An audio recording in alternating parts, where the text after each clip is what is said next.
UFOs, are they aliens, government secret projects, the imaginings of disturbed individuals, or just outright hoaxes? We're here to find out. Welcome to Jim Harold's UFO Encounters. Welcome to UFO Encounters. I'm Jim Harold. So glad to be with you once again. I'm very excited about tonight's show. Now, if you are a listener to the Paranormal Podcast, and I suspect that you are, you've heard these authors before, and literally just about a week ago, we came out with a show where they talked about aliens in the forest, the Cisco Grove UFO encounter. And I said at the time, that is one of my favorite UFO shows that I've ever done. I love that show with the testimony from Bob Shrum, I believe it was, and that it was great. Now we're going to talk to Noe Torres and Ruben Uriarte again, accomplished authors in the UFO field and researchers. We're going to talk about a follow-up to their book. I believe it was back in 2007, Mexico's Roswell. And Noe and Ruben emailed me the other day and said, we've got some great updates for this we'd like to share, and I said, of course, we'll talk about it. So I'm fascinated. Noe and Ruben, welcome back to the program. Yeah, thank you for having us on tonight. Yeah, thank you very much, Harold. Calling from the Bay Area here in Northern California.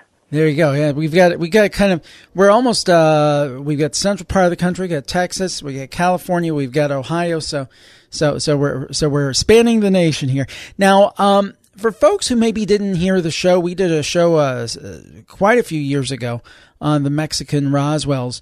Can both of you refresh folks' memory about this incident? Because obviously, probably a lot of people aren't as familiar as they may be with Roswell itself, but this is certainly a captivating case. Can you refresh people's memories of a little bit of that work you did back in 2007 and prior to that?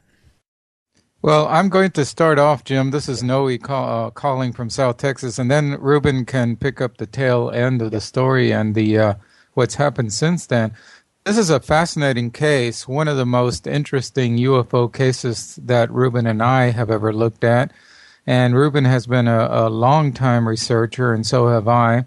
So essentially what happened, we're taking you back in time to August 25th, 1974.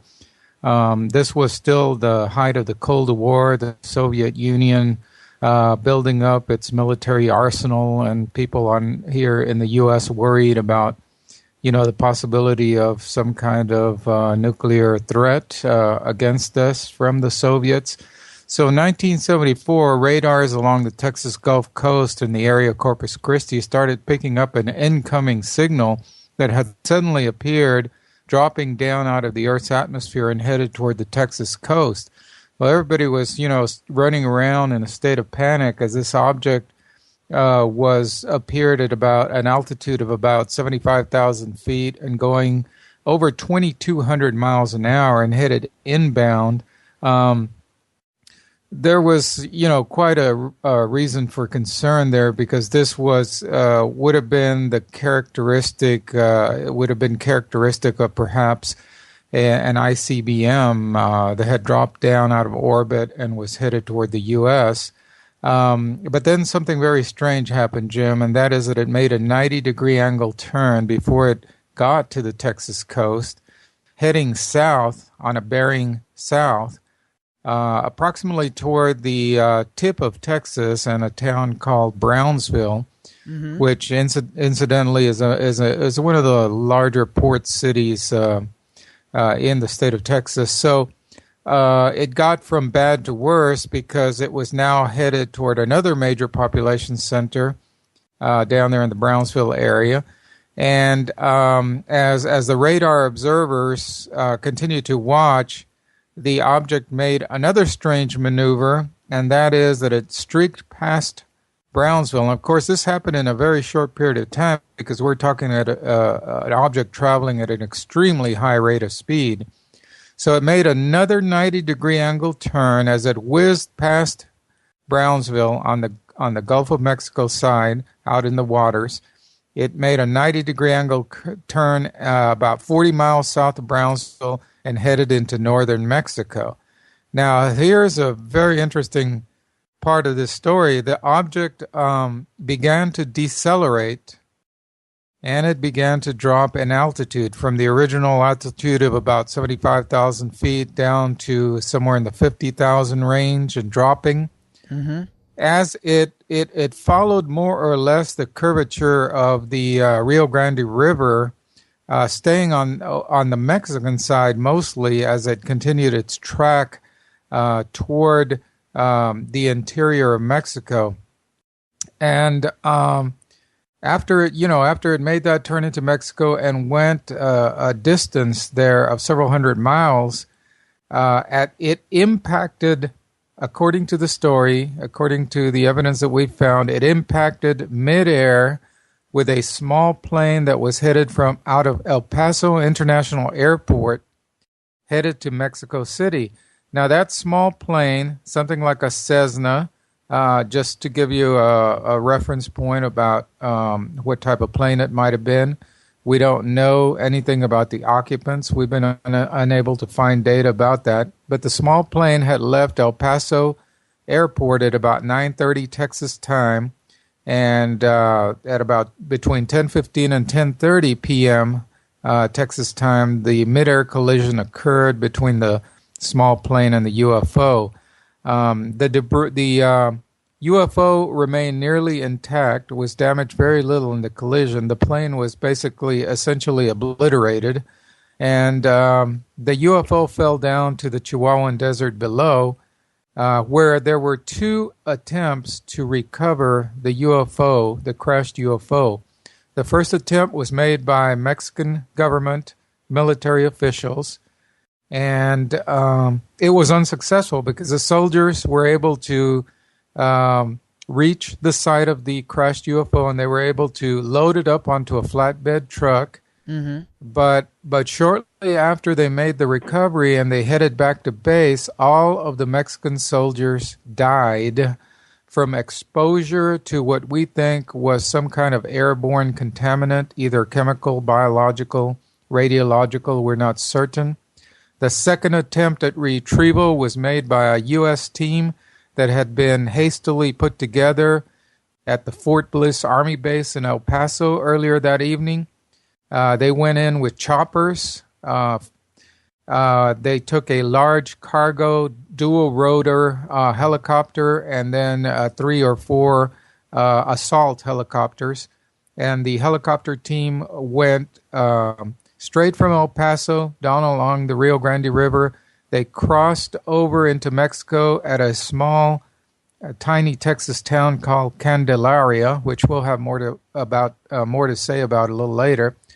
They went in, recovered the UFO. The U.S. team was wearing hazmat gear, whereas the Mexicans, unfortunately, were not being prepared for this type of scenario, did not go in with the proper protective gear. The U.S. made the recovery and quickly helicoptered the object back into Texas, where it was taken to a secret location. So that essentially is the story of Mexico's Roswell, as it came out in our first book that we worked on. We began working on in 2005, and we published in 2007. Ruben, there are some updates, I understand, because in and of itself, it's a fascinating tale just from what Noe just told us. But more has occurred since you wrote your book. Can you give us the update? Sure. I'll mention about one potential witness, and Noe had discovered and made some great contact with 2 witnesses that were also present during that particular time in 1974, and perhaps we're contemplating having a 3rd edition with all this additional information, and then we'll share with you about a great upcoming event, which is going to be called the Border Zone UFO International Festival. So we'll share that information momentarily. But over the years, as Noe and I we've been researching, making contacts with a number of people. We have a good working relationship with a number of Mexican investigators. And one of the interesting cases or witnesses that I heard on another radio show, which I was able to track down, was a gentleman who who used to work for the Los Angeles Police Department, and he had family living in Koyame, which is the area where the disc had crashed. And he shared a very interesting story, and I'm hoping to connect with him next week and get much more detail. But what he said was quite extraordinary. He was saying that he went to visit his grandparents, who have a small ranch out there in the Koyame area. He said he was riding his grandparents' horse, and that he brought the horse back from a barn, and he was taking off the saddle, brushing the horse, and then he heard some strange noises as if someone was walking through the cornfield, which was right across from the barn. And as he started to listen, the noise started coming closer and closer, and then all of a sudden he looked and he saw this small little being. He described it as having red eyes and almost like some small little stalks protruding from the head, and this shocked him. And so he went to tell his grandparents, and his grandparents said, "Oh, you've seen the diablitos. You saw," which in translation means he saw the little devils. Ooh. And what makes this interesting is the way this gentleman described it, and Noe and I are doing a little more research, is the fact that this looks very similar to the case that happened in Brazil, the Virginia case, where there was a down saucer and there were two small beings that were alive, and one was captured by a fireman, which actually the fireman took the being to a hospital. And immediately that whole area was cordoned off by the Brazilian military. Well, that fireman died after he had exposure or contact with that being, which falls into the Mexico Roswell story that Noe was mentioning about the Mexican soldiers all dying from some sort of strange contaminant, whether it was biological or radiological, we don't know. But hopefully we'll have more information on that and tie that into the other testimonies from the other witnesses that Noe had come across. So I'll turn it over to Noe, because the two witnesses that he recently had interviewed are also on the website. An extraordinary discussion. Yeah, we are very excited about the two witnesses that have come forward, Jim. And it's an amazing story because, we're having a UFO festival in Presidio, Texas, which is approximately 40 miles from where the mid-air collision occurred between the UFO and the small plane that initiated the whole Mexico's Roswell scenario. The folks in the city of Roswell, at the city of Presidio, Texas, contacted us some months ago and told us that they had run across the story, they had heard about our book, and they were very interested in perhaps putting together a little commemoration of this event, since theirs is the closest populated place on the Texas side to where this incident happened. Ruben and I thought it would be a great idea, so we immediately began working with the tourism director down there, Brad Newton, and with other folks in the Presidio and Big Bend area. So over time, this became kind of a regional UFO event that everybody in that western part of Texas, between El Paso and Midland and on down to the Rio Grande border, it's commonly referred to as the Big Bend area of the state. They're all very excited about it. Well, word got out. There's a lot of there's a vast expanse of territory out there. You can drive for miles and not see any evidence of human habitation there. It's Ruben went out there a few years back when he and I were doing research for the book Mexico's Roswell, and he was just stunned, coming from a very highly populated place in California where he grew up. Suddenly he was in an area of Texas where you could drive for 50 miles and not see a fellow human being, So, but the point I'm making is that as word got out about the UFO festival planned in Presidio, we had a contact from 2 longtime residents of the area who say that they saw something in 1974 that seems to tie in fairly directly to the Mexico's Roswell case.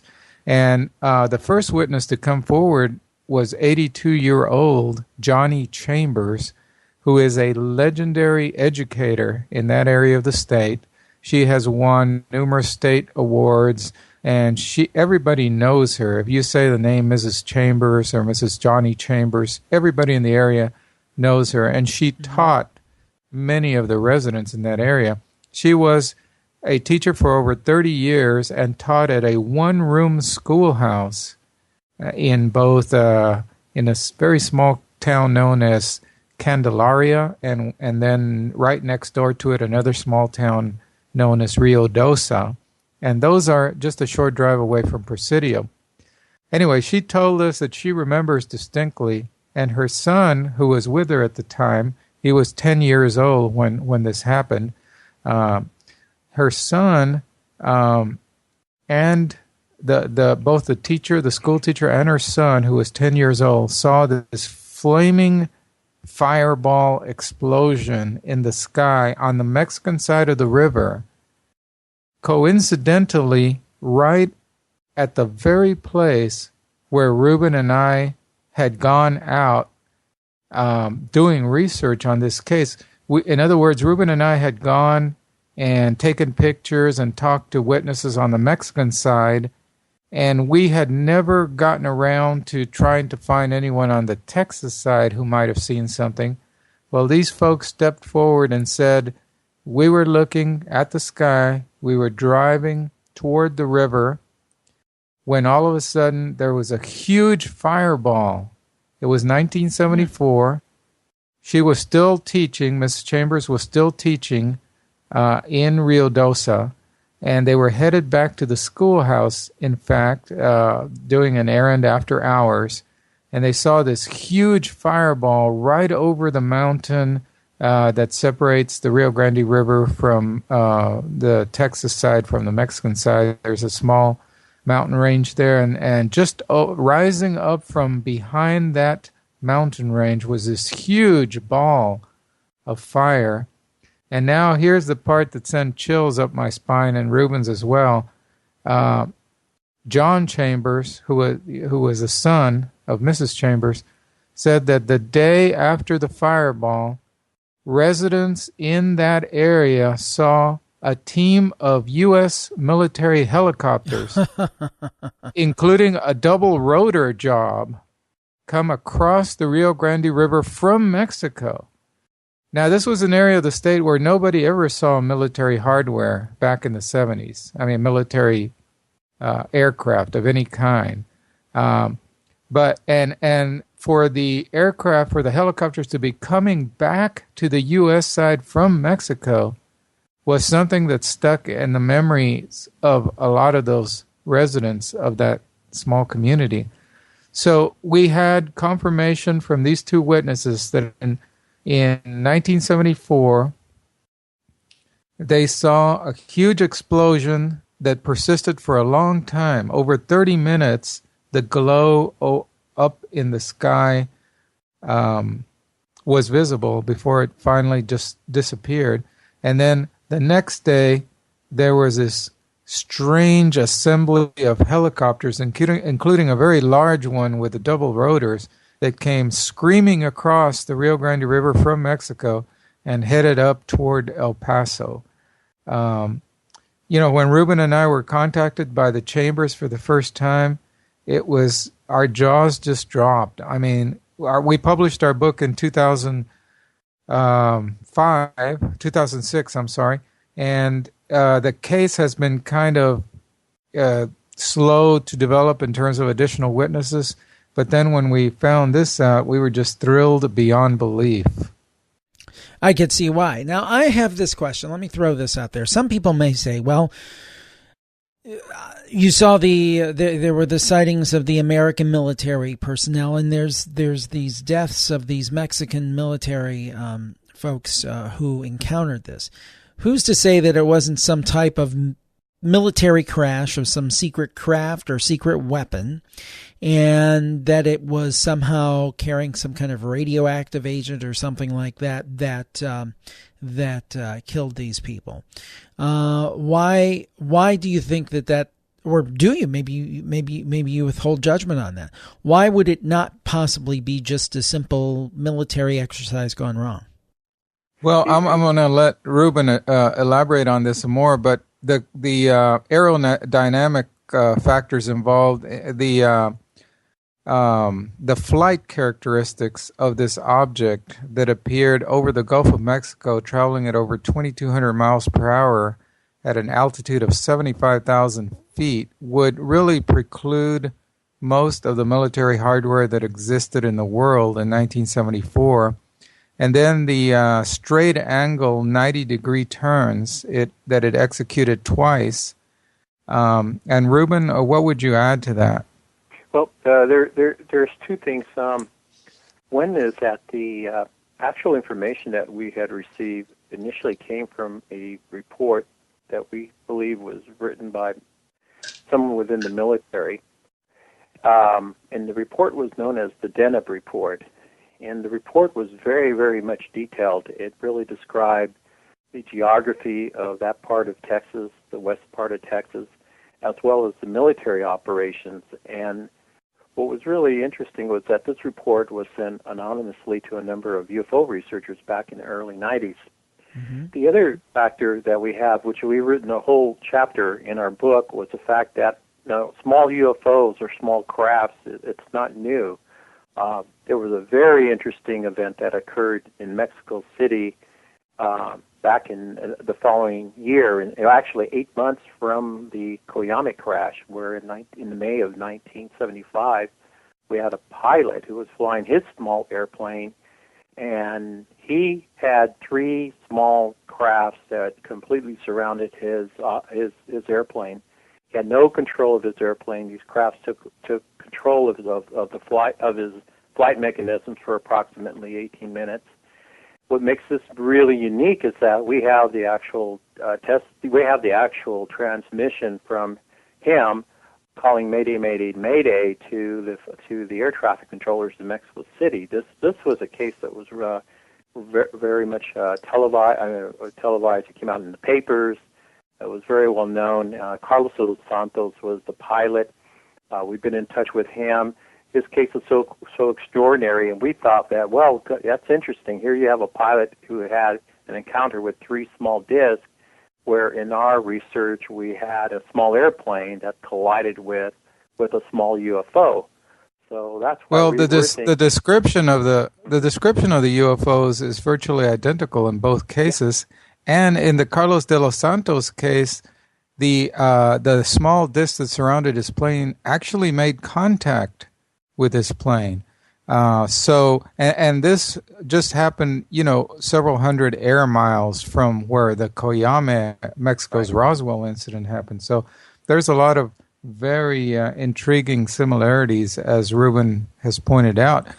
But I think having the testimony of the 2 witnesses on the Texas side has really strengthened our case for something really unusual having happened on August 25th, 1974. Although we may not yet have a perfect handle on all the details of the case, it certainly does appear that something out of the ordinary that involved the U.S. military, it involved the death of Mexican soldiers and some kind of contaminating agent. All the pieces that we originally read, as Ruben mentioned in the Deneb report, in great detail. And what really alerted me to this being something special was the fact that the original story in this leaked government document had very specific information about little-known points of geography. Mm-hmm. That only residents of that specific area, a lot of these places that are mentioned in the Deneb report don't even appear on most maps. And when I plotted out the incident in great detail way before we did our book, everything fit. All the mileages were correct. All the locations were correct. It would have taken that amount of time for helicopters to get from point A to point B. In other words, we felt that all of the information, all of the hard data contained in this report matched reality, which is the reason that we moved forward with the investigation of this case. So now we're looking forward to, we're going to have a town hall meeting during the upcoming UFO Festival, which, by the way, is October 19th and 20th. It's a Friday and Saturday. We're going to have a town hall meeting at which we will invite other residents in the area who may have knowledge about this case from 1974 to step forward. Stanton Friedman, who is widely recognized as one of the leading UFO investigators in the world, will be a keynote speaker. Ruben and I will be speaking, and we'll all take part in the town hall part of it, where we'll be encouraging. And by the way, some of the folks in Presidio are already lining up to talk to us because they've had experiences of their own, and they're very eager. They don't have an opportunity like this too often to actually tell and share with people the experiences that they themselves have had. Now, one thing that absolutely fascinates me about this case is the story of the Mexican soldiers and their death. To your knowledge, how many cases are there where there has been a UFO sighting associated with known deaths? Because that's amazing to me. Well, we know of quite a number of cases, and Ruben can speak to some, but I wanted to start off by saying that we just recently had Travis Walton speak at a gathering here in Laredo, the Laredo UFO Conference last November. And Travis Walton feels that he now, having had lots of time to analyze his abduction experience, he was thrown 16 or 20 feet in the air, and his head crushed up against a huge boulder. And the other loggers who were with him, observing him catapulted suddenly, through the air and landing in a very unnatural position with his neck bent over, they pretty much thought he had died.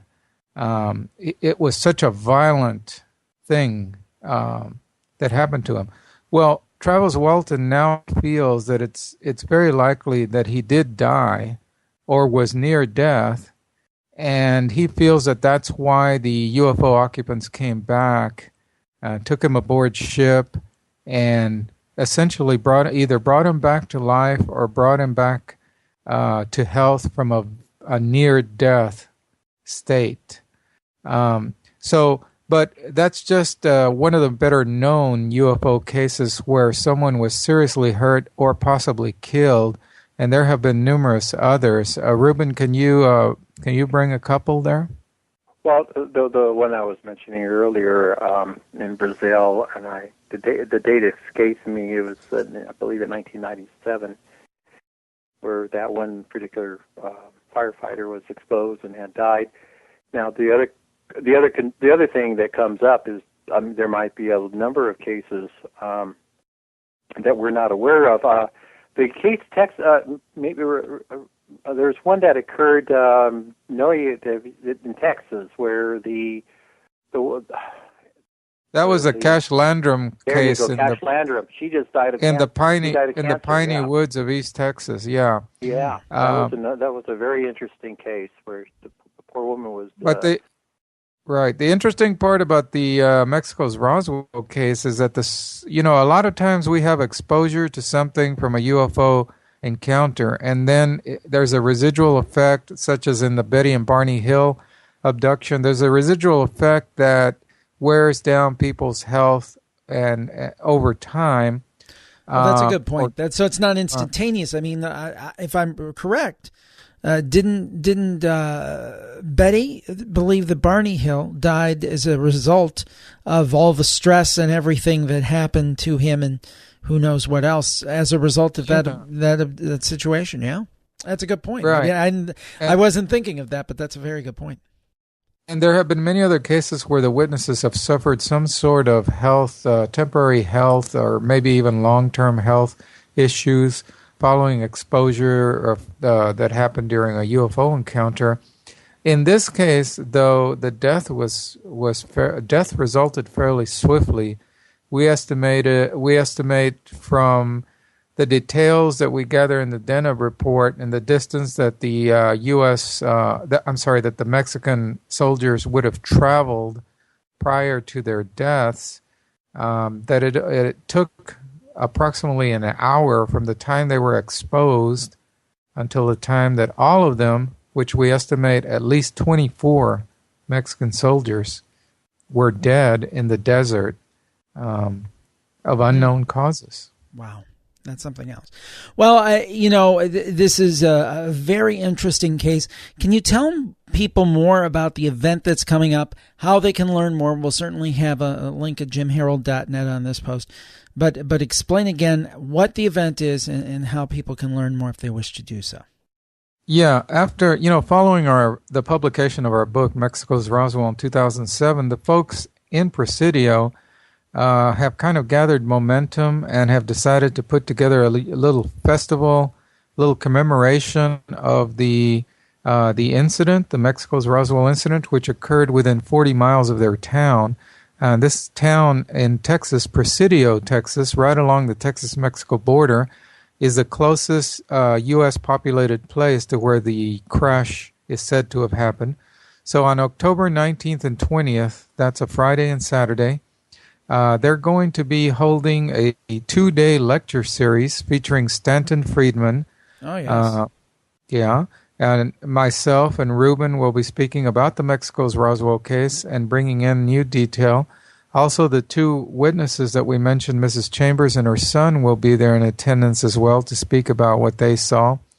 We have other UFO researchers, including Dennis Balthaser from Roswell, New Mexico, who will speak about the Roswell case, and he'll also speak about Area 51. We've also got an incredible presentation from a group of active grassroots UFO researchers from Laredo, Texas.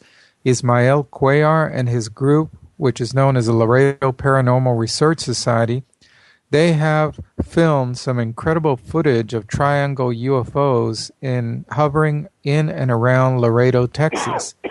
And Ruben and I have seen the footage, and it's just jaw-dropping.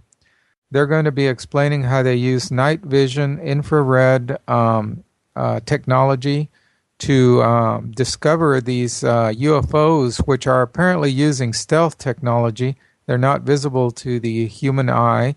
You can only see them with the special night vision equipped cameras that they use. It's a fascinating presentation. They will demonstrate their use of Class 4 lasers in doing research on the Marfa Lights phenomenon, which, by the way, is very, very close to where Presidio is. That's where these strange lights have been appearing since the 1800s. Some people believe they're UFOs. Some people believe they're natural phenomenon. So we don't know for sure, but nobody's been able to exactly determine what they are. So we've got a great lineup of speakers. I've only mentioned a few. We've also got one of the preeminent UFO researchers from Mexico, Gilberto Rivera, scheduled to appear. And so it's a full slate. We've got full details about the conference at ufoborderzone.com. That's ufoborderzone.com. And we've got the whole schedule there. Everything's free, by the way. Not only is admission to all the lectures free, but anyone that would like to come and represent their group or their organization or just sell products, the vendor spaces are also free. It's all being done, to help benefit the city of Presidio tourism, the local school district, and its science and technology education programs. And so we're hoping, there's also a concert that's going to be held the same weekend. So there's a lot of activities going on. Oh, that sounds absolutely fantastic. Ruben, do you have something to add? Yeah, you don't very often go to an event that's free. I mean, a festival like that. Normally, yeah, I mean, it's amazing that just going to the lectures and all the other events. Both Noe and I have been very, very impressed with the cooperation and the enthusiasm, especially from a gentleman, Brad Newton, who he's involved with their tourism department, the Chamber of Commerce, and he and a number of other people that form a committee. We've just totally been impressed with the support, and this is something that Noe and I have been talking about. I think, wouldn't it be cool that we had some sort of event commemorating our Mexican Roswell case, and then it manifested. I still chuckle over that, and Noe and I just are totally at all with how it all happened. Well, it must have been meant to be, because it sounds like a great event. By the way, Jim, that we're putting up a historical marker. One of those nice markers. Long meant to last a long time. Made out of metal and all that. Very nice. That explains the whole Mexico's Roswell incident and the fact that it occurred within 40 miles of Presidio. And that's going to, tentative plans are to put that marker up at the entrance to the city of Presidio, where they have a little gateway, a welcome to Presidio thing going on there. And that would be really cool to see that thing. And we're hoping that there will be, it will become part of the festival. We're working on trying to get it installed maybe during the festival, or if not, shortly thereafter. So that's going to be a long-term way that people can remember this case. That's fantastic. Well, gentlemen, thank you so much. We appreciate. Best of luck with your event, and we thank you for telling us more about the Mexico's Roswell. A fascinating tale and new things, thanks to your work, are developing in the case. We appreciate you both being on UFO Encounters. Well, thanks a lot, Jim. It's always a pleasure to be on your show. Yeah, Jim, thanks again, and we'll keep you updated, and I'm sure we'll have a lot more. Both Noe and I we're on a journey. We're both truth seekers, and we're just amazed with how we're coming across revealing this information, getting it from different sources, and it's been something quite fascinating. And I'm sure we'll have more to share in the future. Now that sounds fantastic. Thank you both, and thank you, listeners, for tuning in to UFO Encounters. Keep your eyes to the skies.